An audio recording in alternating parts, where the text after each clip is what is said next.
Hey, Tom. Thanks for taking my call. My thing is the other day I asked for punishment. I talked to a Trump supporter, and she's a total Jesus freak. Uh-huh. And I said, I asked her. I said, tell me about you and your ilk's mindset. Why can you not get past this pseudo-Jesus quicksand? Why can you not talk more than gay marriage, abortion, immigration? You are on state assistance. You don't have the best health, and you might as well, you practically have lead coming out of your pipes.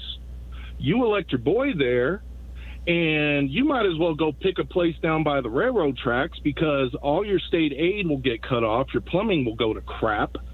And so I asked her, I said, with that in mind, why can't you get past this Jesus situation? Why are you so worried? Gay people and immigrants, those will be the least of your problems. You are voting against your own interests, all because you are so stuck on religion. And that is just something I don't understand about these people. And she would just go on and in circles like, well, I just don't think immigrants should have these rights. I just don't think abortion is right. Abortion's not your business. None of this stuff is your business.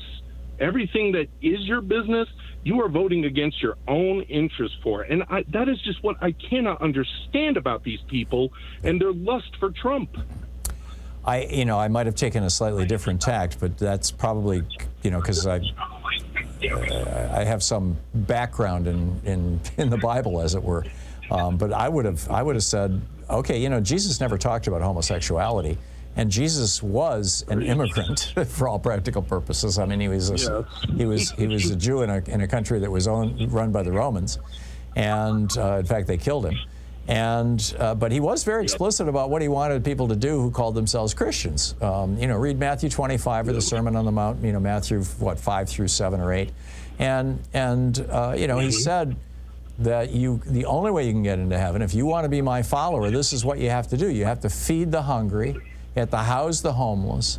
You have to heal the sick. And you have to have compassion for those who are in prison, and you have to welcome the stranger, which is the immigrant. Now, please tell me where the Republican Party and Donald Trump are planning on doing any of those things. I mean, all of those things are basically the Democratic platform. We want, Medicare for all. We want to heal people of their illnesses like Jesus told us to. We want universal free lunches for kids in schools. We want to feed people like Jesus told us to. We want housing supports for low-income people, like Jesus told us to. We want to welcome immigrants on a controlled basis, of course, in a reasonable basis, but we want to welcome the stranger like Jesus told us to. How can you call yourself a Christian and be a Republican? Grant you, these are friends of mine back in Mississippi, which, some of those, God bless them, I love my home, I'm not knocking it, but, they grew up with, hearing what a preacher with a third grade education had, and I'm like, yeah. You haven't read the Bible, you preach so much off Leviticus and stuff like that. Yeah. Understand what the Bible is, please and thank you. Tell them to please read Matthew 5 through 8 and Matthew 25. I mean, it's not a lot, right? You can read it in 20 minutes.